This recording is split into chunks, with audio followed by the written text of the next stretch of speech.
Cata, thank you so much for having me here. It's a beautiful office you've got. We're here in the garden with the birds and some jets. So yeah, thank you so much for taking the time. Thank you for inviting me. So you are the director of the Global Salmon Farming Resistance. Yes. What should people know about your background and your story that explains why you are where you are now? I studied political sciences. Since I was a kid, I grew up in the middle of the countryside, surrounded by nature. And the reason I studied political sciences was because I wanted to do something for the country. I was also really idealist at that time, and I wanted to work at the government, do something for the people that weren't having a good time here in Argentina, that were more vulnerable. And that's how, when I finished college, I started working at the government, specifically more focused on social affairs. But then I started working with different organizations that had a really integral approach and that wanted also to target social affairs through environmental aspects as well. So when I was working here at the government, and then I decided to go and study further in Germany.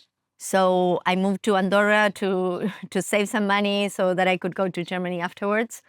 But that was during COVID. So I was sent back home. But the good part is that I wouldn't be here if it weren't for that, because I was sent back home, but to the countryside. So I connected again with nature. I had been living in the big city in Buenos Aires for too long at that moment. So I reconnected also with the ocean. The town I come from is near the ocean. Where is that? Necochea. It's 500 kilometers away from here. On the east South. coast. Yeah. Yes. So I thought to myself, I need to do something for the ocean and for the environment, but I had no idea where to start. And then I thought, okay, now I can go to Germany, finish my studies. And When is this roughly? this was 2020, around August 2020, that I was sent back home. And then my former boss from the government contacted me and said, hey, I'm working now for a brand new NGO. It's called Por el Mar. It's to protect the ocean. And I would like you to come with me and work in one of our projects. So I actually couldn't believe it at that moment.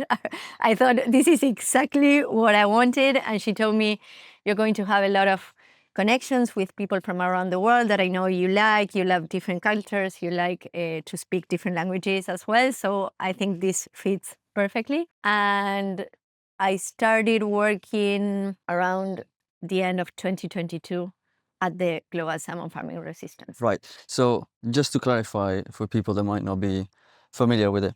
So right now we're in the office of the Por el Mar in Buenos Aires. Yes. What is the relationship between Por el Mar and the Global Salmon Farming Resistance group?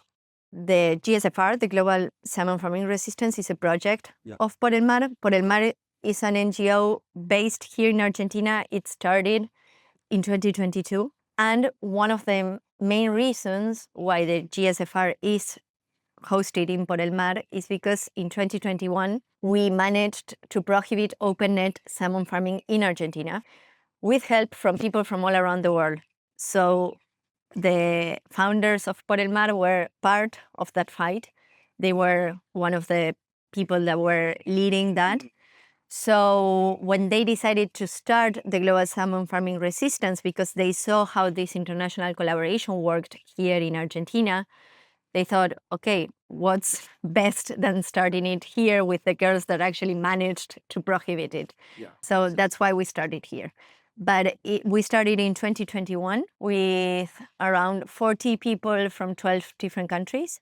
We are now more than 115 members Globally. from 19 different countries. Yes. So it's quite a global movement. Yeah.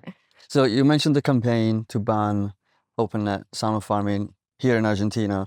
Could you take us back to when this campaign started and how did that develop? In 2018, we learned that our government had signed an agreement with the Norwegian government to install salmon farms in the Beagle Channel. The biggest challenge is in Tierra del Fuego. It's our most southern province, and it's one of our most pristine places. So at that time, we don't have salmon farms in Argentina. There was, so at 2018, there were none. There were none. There are still none.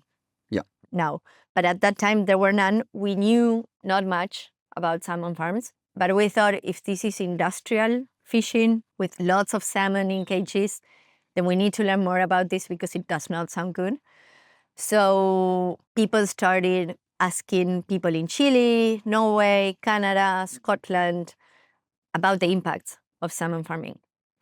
So when we realized we didn't want this type of industry in our country, we started doing a campaign that lasted 3 years, from 2018 to 2021. And what we did was actually show the community, this is our biodiversity right now, this is what we have, this is what Chile has now. And we showed them all the destruction that these farms had brought to Chilean seabed, all of the environmental impacts that it has, and we showed them to the people. And we said, if we allow this industry, then this is what we're gonna get. So people also started fighting, and they said, we don't want this. We also had a lot of actions together with chefs. Our chefs we had our most well-known chef, who is called Francis Malman, who took part in this campaign, and he was one of the key actors, telling people what actually this was about. He already didn't sell salmon because he knew about the impacts that it had.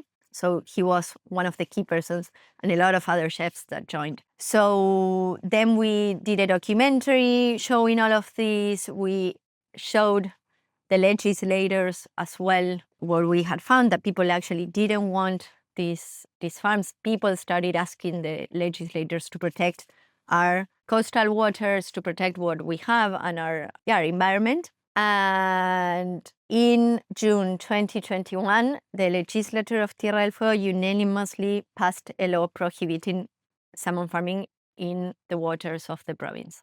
And it was Tierra del Fuego because it's a separate province from Argentina? How does that work? No, it's a province Of Argentina? Yes, it's one of our provinces, but in Argentina, the provincial waters go from the coast to mile 12.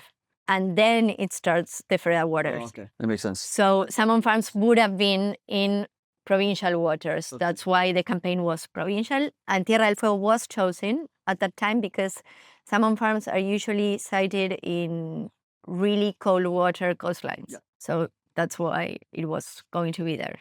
Obviously, that's for Argentina, that's the coldest water. Yes. The coldest it's going to get. Yes, the coldest water, but also with the certain conditions to be able to put the farms, because we don't, in other provinces, we have really, sorry, the word in English, a huge tidal difference, and it's more hostile. So to put it, in order to put the So farms down south is more protected. yes, like because we have this little- channel. Yeah, like almost like fjords. Exactly, yeah. But in the Chilean side, we have these fjords, and in the Argentinian side, we have this channel. Okay, so it's more secluded and protected. Yes, exactly. You couldn't put a salmon farm in Mar del Plata. No, I don't think the water is cold enough. Yeah, of course. Yeah, there's that as well. Yeah, we had been hearing that maybe in Santa Cruz, which is also a southern province, there may be ideas, but again, the tidal is really, really strong, and there's a difference, so the conditions are not perfect. So we started talking about open net salmon farming. Let's start by defining the problem, right? First of all, you are fighting specifically against open net salmon farming. What does that mean? What I mean by that is, how would you define open net salmon farming? Well, salmon farms are essentially salmon feedlots that are cages in the ocean, open cages with a net. It's done with a net. And they've got the size, each cage has approximately the size of a football field for us to imagine the dimension. And in those farms, you've got thousands and thousands of salmon cramped and living in really hostile conditions. So while in the wild, salmon are really athletic, they're great swimmers. They can swim up to 30 or 40 kilometers a day, and they swim really large distances and at a really high speed. In these cages, they swim practically in circles, and it's really overcrowded. So what you get there is that the spread of disease and the spread of parasites is a lot more common than if they were in the wild, because they are so cramped. So you've got disease, you've got viruses, you've got parasites, and then you've got to treat them for all of that. Yeah, and sorry if I stop you there. Just again, for people that might not be familiar with this, the open net element is essentially, if I understand it correctly, the fact that the fish is in this cage, which is closed for them, I guess, but it's open to water coming in and flowing through it. Exactly. It has no barrier. For the water. Yes. So the water flows freely, and this means that it contaminates not only the cage inside, but also its surroundings. It has a lot of impact for the fish, but also for the whole ecosystem, because they're not closed. Yeah. I mean, salmon cannot escape because they are big enough for the holes, but it's essentially net that is surrounding the cage. So there's a particular parasite, it's called sea lice, that it attaches to the skin of the fish. It eats them alive practically. And the main problem that salmon farmers have with it is that it gets stronger and stronger. So in order to get rid of them, the pesticides need to get stronger and stronger as well.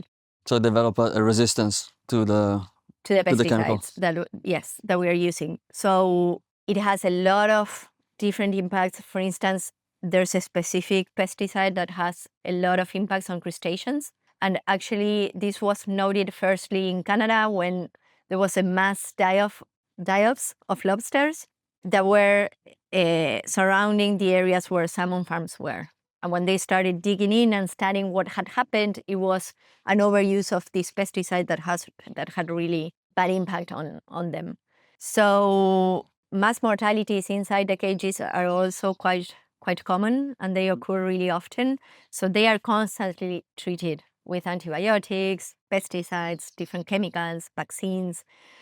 And this all flows, as we said before, through those nets into the environment. So it affects, of course, the wildlife, like the example I mentioned with the lobster, but also other fish, wild salmon, if you're talking in the Northern Hemisphere. And also they create what we call dead zones. That's an area of the ocean where it's deprived of oxygen, and no life can thrive there. Where does that happen? That happens in the places where the nets are, because of all of these things that are thrown into the water, excess of feed, the pellets that also contain, for instance, colorants and different things apart from fish meal, fish oil, all the chemicals that are thrown, the pesticides, everything flows directly. It stays in the seabed of the ocean.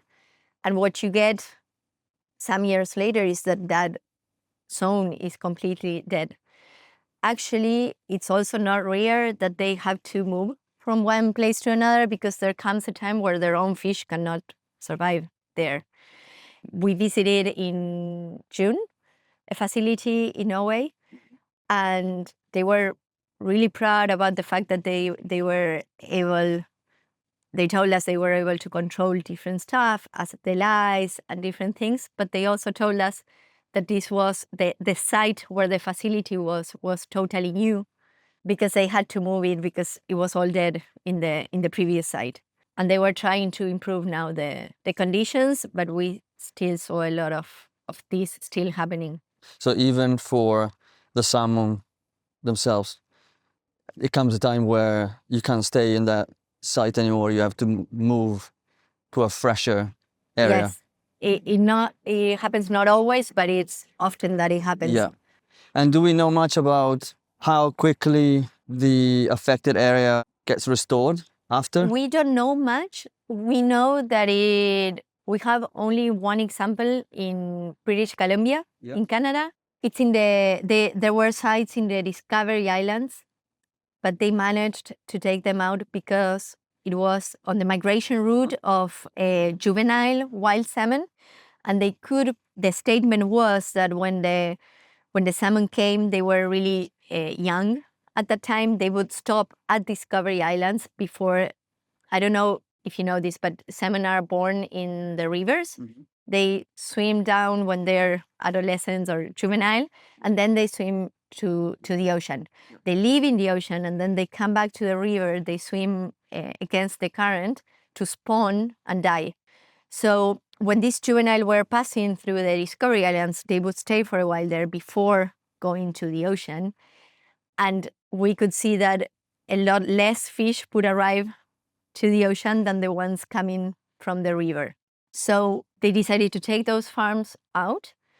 It's been, I'm not exactly sure, but I believe it's 2 years now since they did that. And although there's not a specific proof, there can be a correlation because it's seen how it's starting to restore again, how salmon and other fish are again boosting their numbers.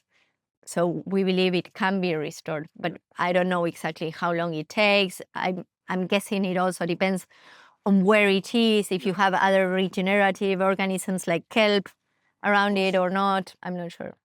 Just want to make sure that we covered all the various aspects of the adverse environmental effects of salmon farming. I think, did you think, was there anything else? Yes. Yes, go for it. No, I mean, that's obviously the main side of it, but there's also another problem, which is that salmon often escape because, as I said before, it's a net. Predators come close to a net, they see a lot of fish, they want to eat it, and they try to break the net in order to get to them. What sort of predators are we talking about? Marine mammals, like sea lions, seabirds also. So we've got two things there. One is that they often get entangled in the nets or are shot by the salmon farmers in order to prevent them from breaking the net. But more often than not, they do break the net, or it's broken for other reasons as well, and salmon escape. This has a lot of terrible impacts depending on where we are talking about. If you're talking about the northern hemisphere, it's you get native salmon there. So you would be, farmed salmon would be spreading disease and parasites to them. They would compete for their food, and they also interbreed. But these fish are not bred to survive in the wild. They're bred to get fat quickly. So the problem there is that when they interbreed, then the young salmon are weakened. There's an introgression gene there, and then it's harder for them to survive in the wild. So it lowers the population in the wild. Exactly. That's mainly in the northern hemisphere. But in the southern hemisphere, like Chile, Australia, we have salmon farms in those places, but we don't have native salmon. Okay, so the salmon there is completely... It's a native, sorry, not a native, I meant the other way around. It's like an introduced species when they escape.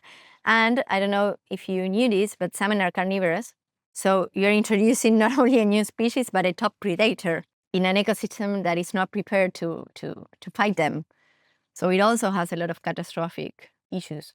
So that would be all the the environmental. I'm sure there are more, but okay. Well, if anything comes up, yeah. And now that we looked at the environmental side of things, I wonder if there are outside of the environmental impact, whether there are other challenges surrounding salmon farming that are not environmental. I think the first thing to take into account is that if you destroy an environment, you are also destroying that coastal communities' livelihoods.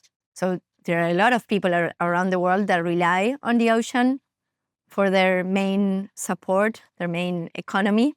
And in many cases, what you get is that the farms are installed along the coastlines. Mainly, there are some offshore trials, but they're mainly in the coastlines. So on the one hand, they compete with local fisheries for space. Fisheries cannot navigate where salmon farms are. But at the same time, they are also polluting their fishing grounds. So, for instance, one of the arguments that we had in Tierra del Fuego was that we've got the king crab. That's one of our main premium products in Tierra del Fuego. It also supports a lot of touristic activities because the gastronomy and the tourism are really tight, and many of our local restaurants serve king crab. And king crab is a crustaceous.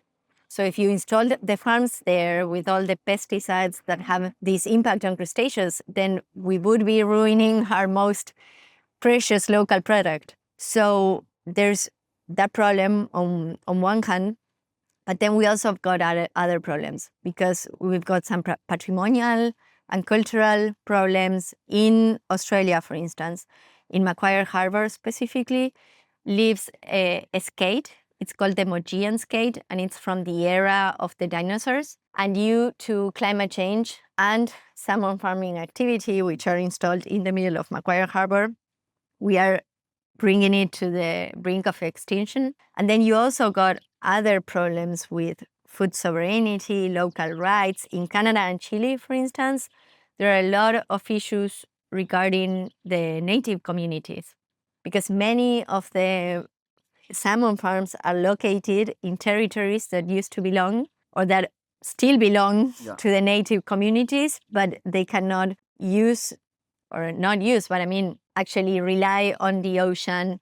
And there you've got a problem with their local rights, with their food sovereignty. If they cannot fish there, then where do they get the food from? So it's not only an environmental issue, but it brings a lot of issues around it regarding the local communities, the local fisheries. As I said before, it also affects tourism and other activities that are. And the other thing that I think is the strongest one and the hardest one to solve is that since salmon are carnivorous, we need to feed them with fish. They've got pellets, but the main ingredients are fish meal and fish oil. In order to produce the fish meal and the fish oil, communities from West Africa and from Latin America, specifically Peru, are being deprived of their wild fish to produce fish meal and fish oil. Could you just define what that is? Like you Yes. talked about pellet, fish meal, Yes. fish oil. Yes. What are these? In the wild, salmon eat other fish. Yeah. So what you need to put into the pellets are fish, but they turn it into oil and into meal. And these are So- both in the same pellet? In the same pellet, Right. yes. Okay. So like two ingredients making the same feed. Yes, among other stuff. Yeah. That they also add colorants and I believe soy, some chicken breasts, Okay. but mainly fish meal and fish oil. And in order to produce this, what they usually do is take wild fish from other communities. They also take it from Ireland, Norway, sea herring, mackerel in Iceland, but mainly it's brought from the North African coasts. So what we see is that we are taking protein from one place to produce the food, to produce protein in another place. We all know that that salmon is not sold in West Africa afterwards. I mean, it's mainly sold in the Northern Hemisphere or in other places, but it's not protein that comes back to the places where the fish were taken. So you've got a lot of local fisheries suffering from this in West Africa, and we are producing other protein that it's not going back to them. That's one thing. And another thing is that usually it takes more than 1 kilo of those other fish to produce 1 kilo of salmon. So there's a loss. There's a loss. But even if there were no loss, we still have this imbalance from taking the protein from somewhere where they are not going to recover it, and we're destroying their local economies and their local fisheries. So I would also say that salmon farming is unfair, not only to nature, the environment, and the local communities where they are installed, but also to these other communities who are deprived of their main livelihoods in order to be able to produce salmon. And I guess what comes to mind as we're saying that is that's probably dictated by the market, as in people want to eat salmon versus smaller, less impactful, well-known yeah. fish, I guess? Is it like, you know, in an ideal world, we would eat the smaller fish. Yes. But I guess if we did that, I mean, if the North African communities could sell their fish directly to the West, for example, would that be better rather than selling it for think feed? This is my personal opinion, but I think what we should be doing is eating more local. So it wouldn't mean that we would eat the fish that is caught in Western Africa. They would still eat that, and we would eat our own fish in an ideal world, of course. But you had a point when you mentioned this that people want to eat salmon now. Yeah. And it's not a coincidence because the salmon industry, and Norway in particular, which is the greatest salmon producer worldwide, they managed to promote salmon as a healthy and sustainable product. And for people who don't know this, sushi, actually, traditional sushi is not made with salmon. But during the 80s or the 90s, Norway started they called it the Project Japan. And it was they actually went to Japan and they said, okay, if you start using our salmon in your sushi, then we will encourage people to eat more sushi. We will take it to every single place in the world. That's insane. And if you think about it, it worked. 20 years ago, nobody would eat sushi in Argentina. What is that? Raw fish? I don't want it. Now, not only everybody eats sushi, but it has to be salmon sushi. Whenever I tell my friends, okay, if you want to eat sushi, eat another type of fish, they're like, oh, but salmon is the best one. And they need to have sushi once every 2 weeks. So it's something that the consumption is rising because people want to eat more salmon. And if you tell them, hey, stop eating salmon and start eating sardines, it's not going to work directly. No. So that's why we are working also from the GSFR, and many of our members are working on raising awareness among consumers. Mm-hmm. Then if you are going to stop eating salmon, then why is that? And why should you be eating other fish instead? As I mentioned before we started recording, I started this podcast around seaweed. And one of the big problems for seaweed is that it's a nascent industry. It's a new ingredient.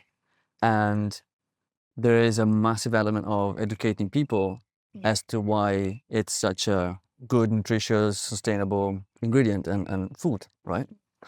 And I've come to realize that changing people's mind is very difficult, and that sometimes the educational efforts come across as being preachy and forceful, you know? Whereas people tend to just do what they want to do, and they don't tend to think too much about sustainability for the most part, you know, the vast majority. So I wonder whether it's, in your experience, it's more difficult to try and make salmon farming more sustainable rather than try and convince people away from salmon. That's a good question. I believe convincing people to stop eating salmon is a long-term type of campaign. We are aware of that. We don't want to change people's minds from one second to the other because we know it's so difficult. Impossible, yes. But we do believe that, there have been some innovations in the salmon industry. There are, for instance, land-based type of farms. They're in the land instead of the ocean. You can solve many of the problems there because you've got a controlled environment. You don't get sea lice. If waste is treated correctly, then it wouldn't come to the ocean afterwards. Yeah. But I know they're facing also other challenges like energy use type of challenges. Water use, I guess. Water use. And also the feed. The feed keeps being a problem. So there have been trials to make feed more sustainable, to try black soldier fly, other type of fish sourced from Argentina that are raised in a more sustainable way. But the main problem is that the scalability of it. What I believe is that if we are talking about industrial farming, we are going to have a lot of challenges that are going to be really hard to solve. So that's why what we try to do is, on the one hand, we work directly with communities fighting against the industry and trying to take them out of their waters with different type of campaigns. We've seen this happen in Argentina in 2021, Malvinas Islands in 2022. This year in January, we took them out of the water from Washington State in the United States. So it's through other type of campaigns that not include the consumers, that include advocacy, talking to the policymakers, trying to find better solutions, looking for alternatives. So we work on that aspect. And the way we work at the GSFR is that we try to help and boost our members' work there. We've got, as I said before, 115 members from a lot of different places. So we don't want to go and impose our solution. It's they know better. They know what the alternatives are in the places where they are. So we try to help them to reach their goal. But then, on the other hand, I do believe that we still need to try to, I don't know if I would say educate consumers, but at least try to make people wonder where my food comes from. Is it healthy? Is it sustainable? Is it not? And it's not only about salmon. I mean, I'm specifically focused on salmon, but it would be a good question to make regarding any product. Is this sourced from a local place? Is this, many people in Argentina think salmon is fished in our ocean. We don't have native salmon in Argentina. It comes from Chilean farms. But if you ask, I asked a new fishmonger from my area recently, and he said, "Oh yeah, it comes from here." And I said, "But we don't have salmon here." "Well, I meant Chile." Okay, close enough. I was like, "Oh, okay, yeah, then it's not our waters, it's Chile, and it's not wild salmon, it's farmed." So there's a difference. But if we don't start asking where my food comes from, what impacts does it have, then we are not going to be able to change any food system. Yeah. And I know it's a long-term type of campaign, but I think that we need to, it's like the cigarette. 30 years ago, you could smoke inside a restaurant, in an airplane even. Yeah. It took a long time, but now at least we can say we're not allowed to smoke everywhere. Yeah. And I wonder whether at that time, if you were a smoker in the 70s or 80s or even 90s, you don't necessarily want to know how bad cigarettes are. No, exactly. So there is an initial push away from awareness, because I kind of know that it's going to kill me, but I don't want you to tell me, And there's also something that we usually say that it's hard for us to communicate it, I mean, because people are constantly told that what they are eating is not healthy, it's not sustainable, not only with salmon, but with other fish, chicken, vegetables, dairy, gluten, I don't know, everything. So people are tired also of hearing you shouldn't be eating this. Yeah. And that's also why we try to look for a positive type of narrative. And instead of don't eat this, well, of course, we encourage people not to eat salmon, but we also encourage them to eat other sources of omega-3, for instance. We do work a lot with, you were talking about the seaweed issue, because people don't know about it. They don't want to eat seaweed. But it's something that we also talk about with the chefs. I mentioned they were a really key actor in Argentina. But now we also have this campaign that started in the UK with Wildfish, a charity there. They started asking chefs to take salmon out of their tables and their menus. And what they ask them is, okay, each of you can then promote. Some of them say go vegan, some of them say source locally. And they tell about it. They say we don't serve salmon anymore because we serve now this local fish or this local product, or the seaweed dish that we are trying to make new, a creative way of cooking with seaweed. So there's a lot of power there also from the chef community to be creative, to start making dishes that could become famous, and to do basically what the salmon farming industry did before, saying everyone should be having salmon at their menus. Well, now say you should be having all these other products that are more sustainable. There are a lot of precedents for that, right? That we've seen. I lived most of my life in Europe, and avocado was not a thing when I was a kid. Kale was not a thing. Yes. And these things just popped up. I want to move to the innovation side of things and change or changes that potentially you'd want to see. But I wanted to ask you, because I know that in one of your campaigns, you presented the argument that salmon farming, specifically in Argentina, I think it was, would have damaged tourism, Yes. and that there were a lot of jobs in the tourism industry at stake. Therefore, there was no point adding salmon farming because it would have brought less jobs and it would have harmed those existing ones. If I remember correctly, that was Yes, essentially. exactly. Can you explain that link and the thinking behind it? Yes, and you also reminded me that I didn't cover the job, the job problem. Yeah. Yes, in Argentina, the salmon farms were going to be installed in this channel called the Beagle Channel, where most of Tierra del Fuego's touristic activities take part. So they would have been directly affected by salmon farms, because we've got the cruises, the boats taking people to see the penguins in this small island and to this other place. They would have been affected by salmon farms. Meaning physically affected because they would have had to skirt around them, or is it more like an aesthetic thing, like as in it looks? Yeah, both. Yes. And as I also said before, we've got some local premium products that tourists really want to try, like the king crab. They would have also been affected by this industry. So what we did was an economical study.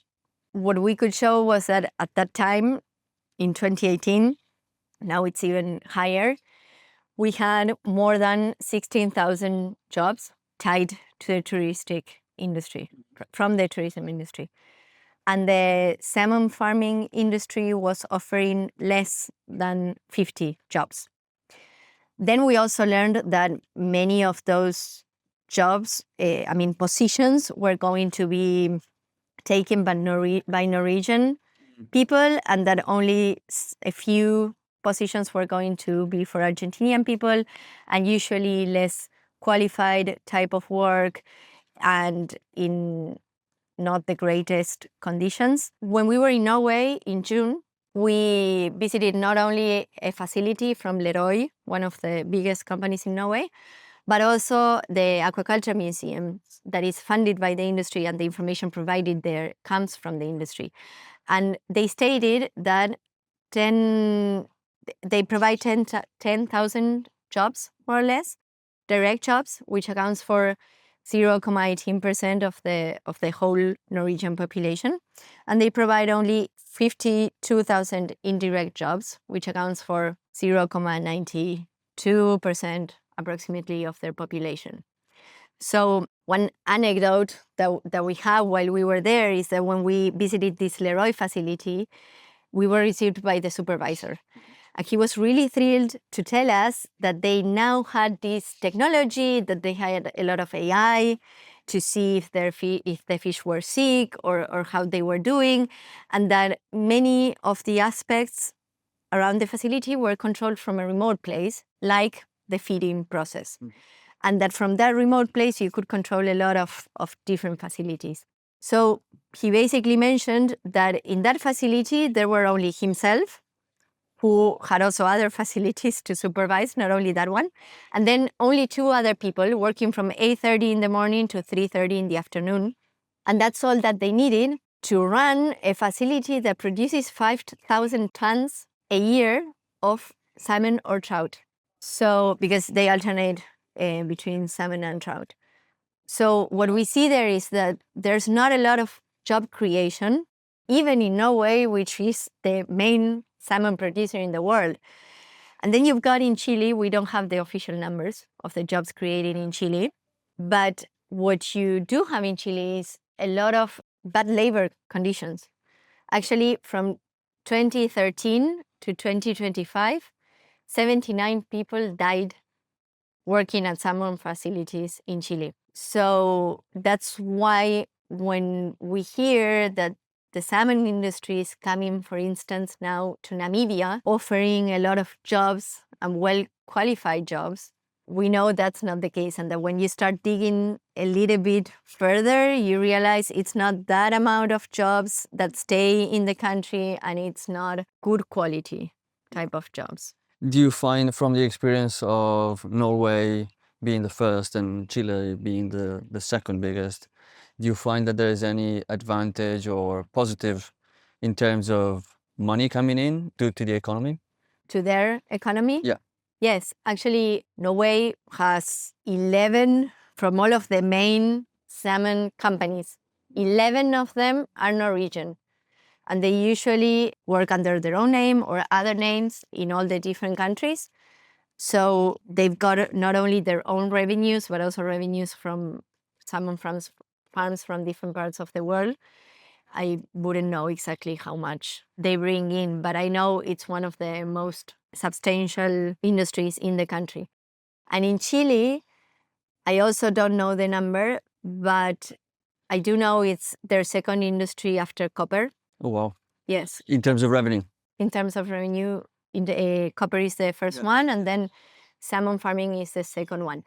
And taking into account that we are in Latin America in general, we are facing a lot of challenges regarding poverty, jobs creation, and so on, it makes it even harder to fight this industry. Actually, our campaign in Chile right now is mainly to take salmon farms out of marine protected areas, because they are even operating in marine protected areas. Some of them are even territories that belong to the native peoples there.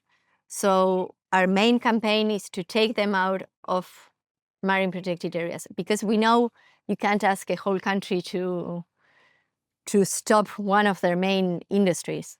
Yeah, of course. So Of course.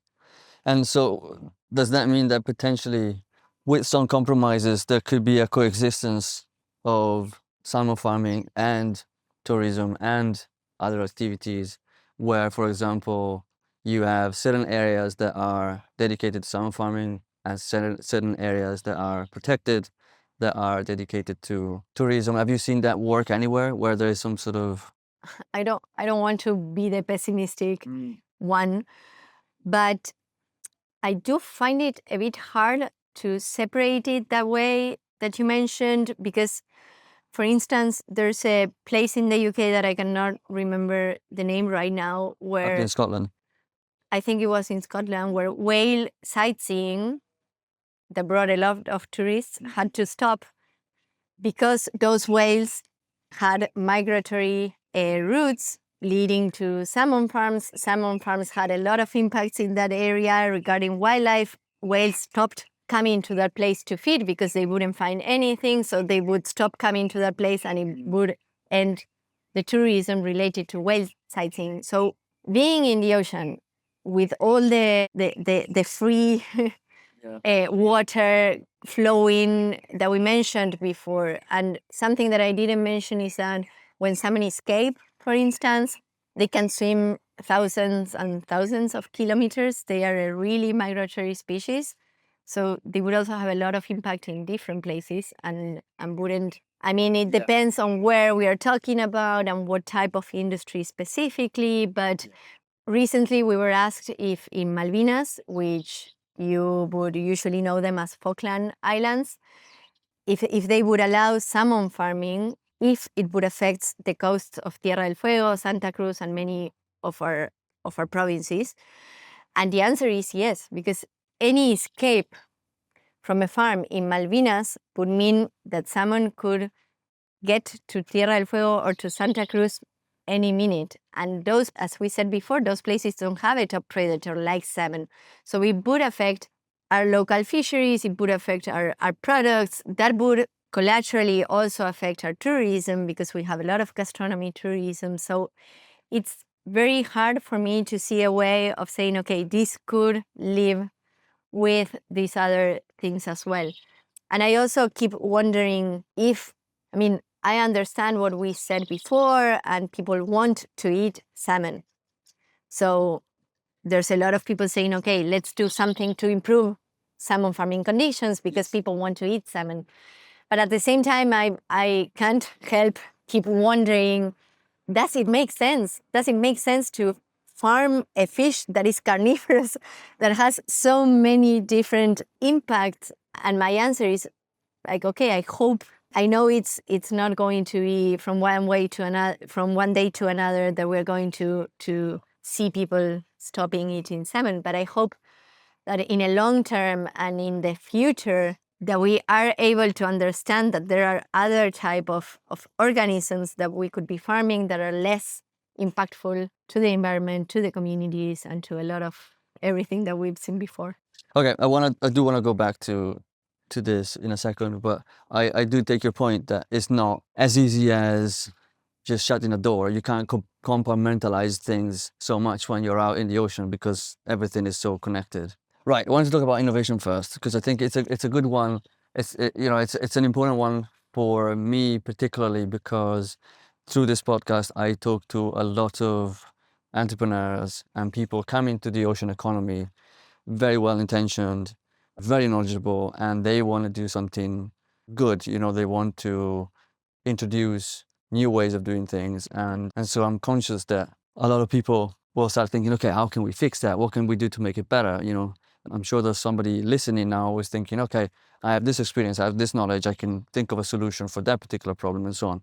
Do you think that there is any innovation such as this one, or a new technology, or different practices, or different ways of perhaps regulating salmon farming and policing the industry that could improve the situations in those areas where salmon farming is currently happening?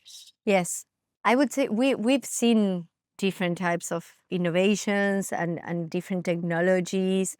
We visited a land-based farm recently. They had managed to have zero waste. They are still fighting with the feed issue. I think there are ways of making it better. At the same time, like I said before, does it make sense to make this type of farming better instead of doing something else? One of our main partners is Yvon Chinard from Patagonia. And he said one day, there's no right way to do the wrong thing. So I know it sounds really dramatic, Yeah. but I really do think that there can be things to be done, there can be innovations, but finding a feeding solution, which is the issue that I find harder to find a solution that could be a long-term solution and at the same time scalable. The solution would mean not to deplete other coasts like in Western Africa or Peru to be able to feed salmon. But you will still need protein and you will still need other fish. So there have been some trials using this pacu from Argentina, the black soldier fly, but I think that if we don't get really, really innovative about that, it's sort of a very difficult area to solve. So if you ask me directly, would you use innovations and technology to be able to make this type of farming more sustainable? I would answer to put that effort and to put that energy and that funding into the alternatives that may make more sense.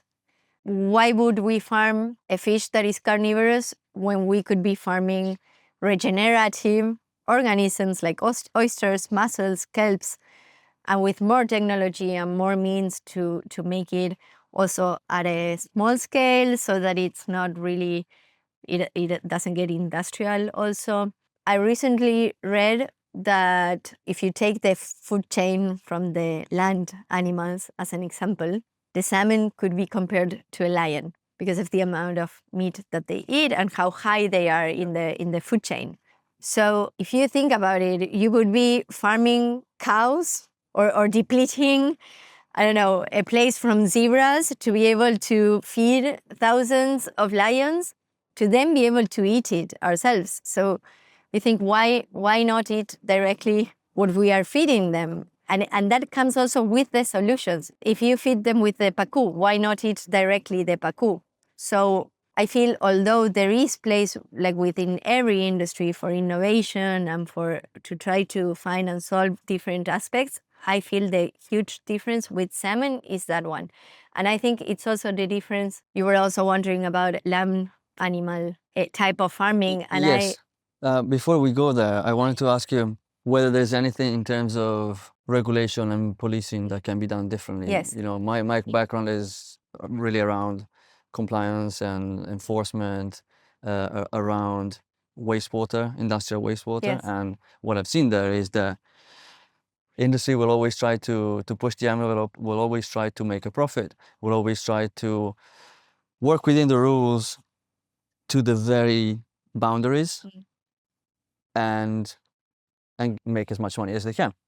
And it really stands to the regulators, the referee, to make sure that those limits are policed and enforced. But equally, the outcome is as good as the rules. So if the rules are not good enough, Yes. then the outcome is always going to be suboptimal. Yeah.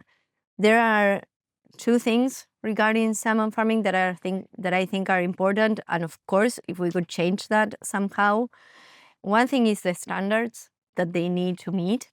The other thing is the enforcement for them to meet those standards. So on the one hand, there are different standards in the different places and different countries. There are some places around the world where they have higher standards, and that means they would need to have almost zero sea lice in order to operate. But there are other places where those standards are really, really low. So it would mean they still have a lot of impact in the environment.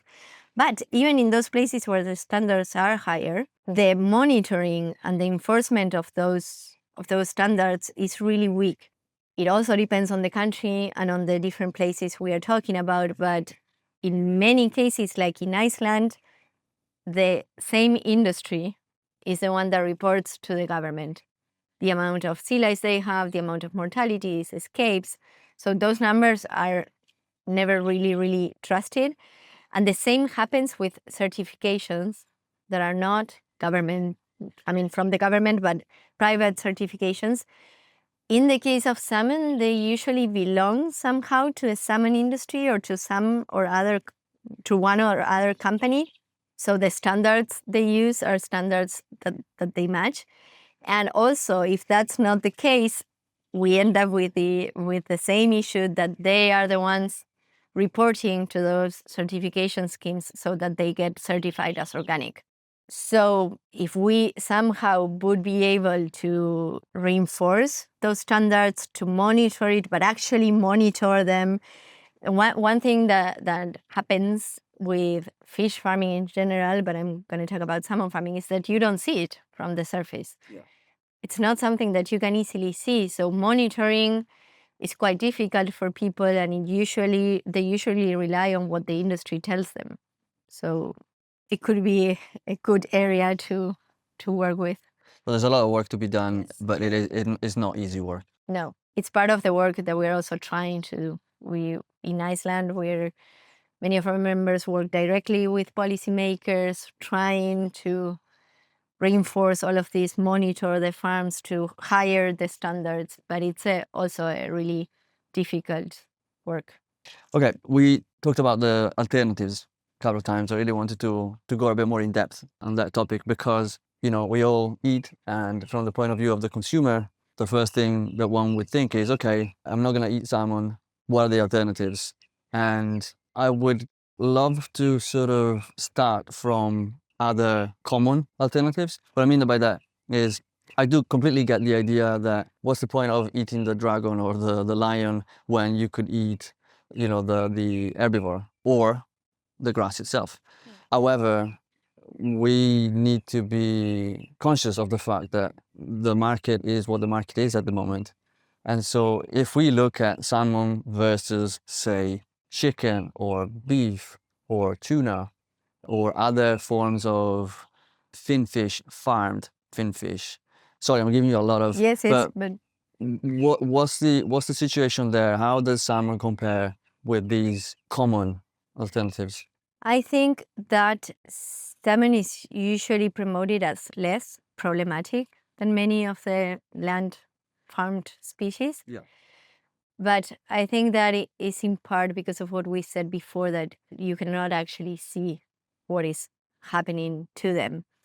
And it also doesn't take into account that it's carnivorous, and it doesn't take into account that everything flows directly into the ocean.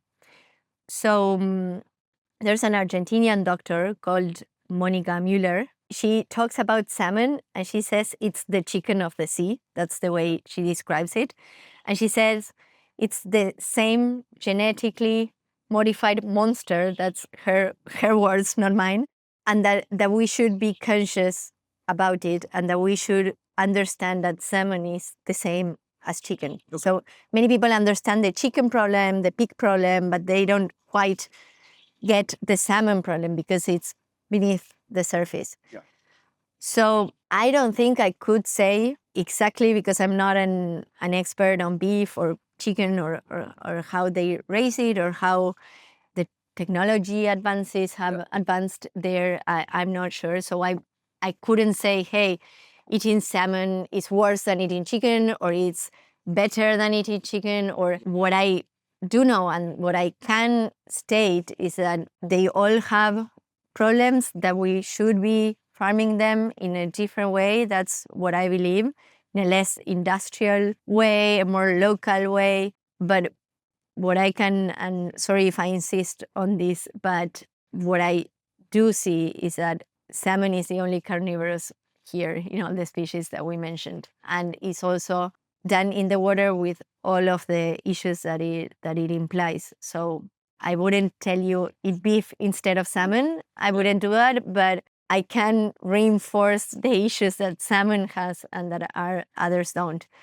Also, in case you were wondering, many people asked us, okay, should I eat wild salmon instead?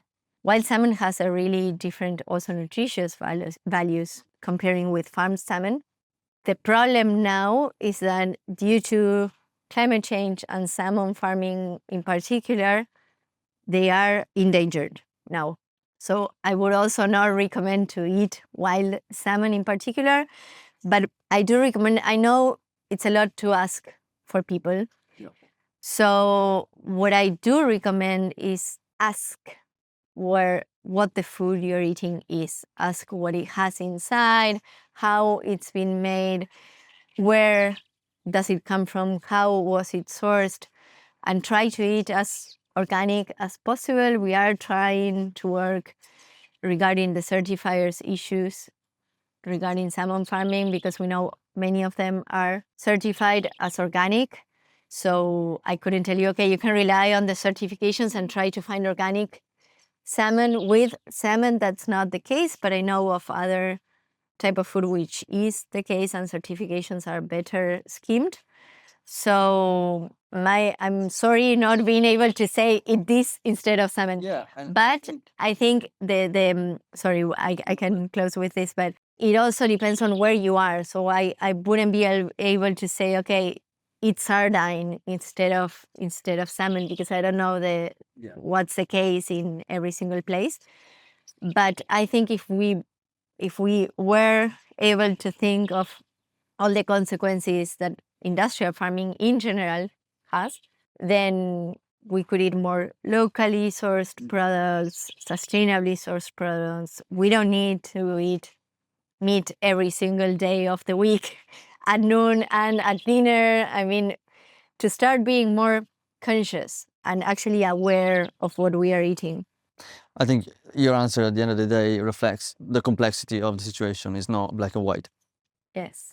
If, Yes. I guess if it were so easy, then we would have solved it already. Exactly.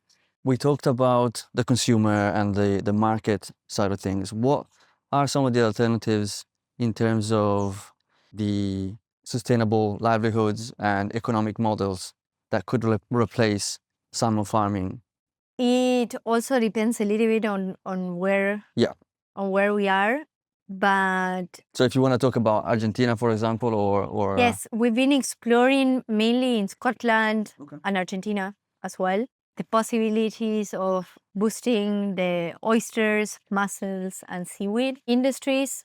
All of them are regenerative organisms, which means that apart from growing and from being able to use them for different products, they also filter the water and regenerate the ocean and the water quality. So that's mainly what we are focusing in. But for instance, in Maine, one of our main members there is working with local communities, passing ordinances from town to town to regulate aquaculture and to do it not in an intensive industrial way, but in a local way. And there they were talking about reboosting the lobster fisheries and farming. Mainly, I think it was mussels and shellfish, if I'm not mistaken, or other type of fish, mainly that is not carnivorous. And you find that, I know it's super difficult to say, but you find that in terms of economically, that these industries could match the revenue that salmon would bring in? I don't know. It's difficult. Yeah, Yeah. no, I don't know exactly. We were actually talking about that because with one of our members here in Argentina, because in Argentina we managed to prohibit it, but now they're talking again on, hey, we need jobs and we need revenues. So what should we do about salmon farming? Yeah. And it must be difficult, especially seeing your neighbor bringing in so much money. Yes, it wouldn't be quite the same situation because Chile has 1,400 concessions and Is that licenses? licenses. And we did a Like a feasibility study. feasibility test, and there's only from 6 to 9 points where we could have farms. So you would never be able to match? No. So that's why I also think salmon farming is not always the solution and the best way in terms of revenue and jobs creation. So we are talking now about exploring these different alternatives with kelp, oysters, and we were thinking actually of doing a study of exactly what you asked. How can we compare in terms of revenue what salmon farming would bring in comparison with these other industries? But I don't know yet. What about other fish? I know that now the amount of fish that is farmed worldwide has overtaken the amount of fish that is fished in the wild, which I think it's been a few years now that's the case. And so I wonder whether, obviously here in Argentina, salmon farming is banned, but is there any other species of fish that could be farmed in a more sustainable way? Do you have a view on that or any data? No, I think we need to explore that. I know we farm trout in freshwater. So that's open net. I don't know exactly how it's done, but I know it's not in the ocean, it's in lakes and in rivers, but we need to explore a lot more. Something curious about Argentina is that we've got this huge coastline, but we don't have a really ocean economy or a relation with the ocean that it would mean to have an economy. We always have focused on land. We also have these vast extensions of land, so it was always easier to look for cows and cattle. I mean, so something that we are trying to do specifically from Por el Mar and also different NGOs that are working on this is to try to bring the ocean again to the people, to start exploring different alternatives, different economies that could come from the ocean, other fish that could be produced, but I don't know exactly. And it sounds like it's still a nascent effort. Yes. So if you've been active as Global Salmon Farming Resistance since 2021, what have been the key milestones, both positive and negative, and what have been the main lesson learned? The first key milestone was when we managed to prohibit it here in Argentina. It wasn't, as you said, the GSFR itself, but many of the members of the GSFR participated. Yeah, which then became. Exactly. Once we saw the success, what we realized and the main lesson was, although we need to involve the local communities, the international support is also really important. Okay. So something to take into account is that this industry is, the salmon industry is huge, it's really powerful, and it's located mostly in remote places. Mm-hmm. So you usually get the case of small groups, small communities trying to fight against this powerful, really, really huge industry. Yeah. So the main lesson, and that's the whole point of this alliance, was, okay, we cannot do it alone. Of course, we need the local community to understand the risks of this so that they stand up against this industry, but the local community alone wouldn't be able to do it. So that was one of our main learnings. And when we became together, we managed to keep working, and it was also banned in 2022 in Malvinas, or as we said before, you would know it as the Falkland Islands. Then in British Columbia, they haven't get rid of the farms yet, but the government announced they are taking them out of the water by 2029. Then in Poros, we could stop the expansion of fish farming. It's not salmon, but it's sea bass and sea bream. And they are also carnivorous fish, so they asked for our help as well. And recently in 2025, 2024, we managed to prohibit it in 4 towns, or to regulate large-scale aquaculture, but it includes salmon farming, in 5 towns in Maine. And then in 2025, this year, we took salmon farms out of the water from Washington State. So those are the main milestones regarding being able to take salmon farms out of the water or to prevent them from coming.